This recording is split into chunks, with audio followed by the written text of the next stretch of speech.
南摩。第三是多杰羌佛说。释法折言38。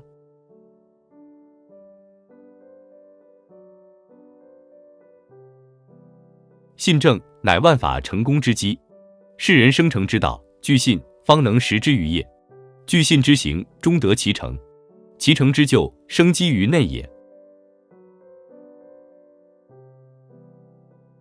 在社会上，所有做一切事情，要成就一切业绩，都必须首先要具备信心、信念、信仰，这是最基础的条件。具备此条件以后，才能去实施。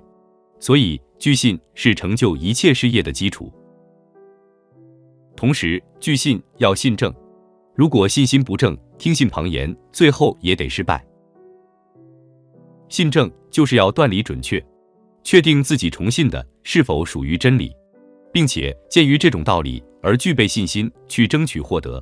那么，正如哲言中所云，具信方能实之于业，付诸于具体行动，去争取事业的成功。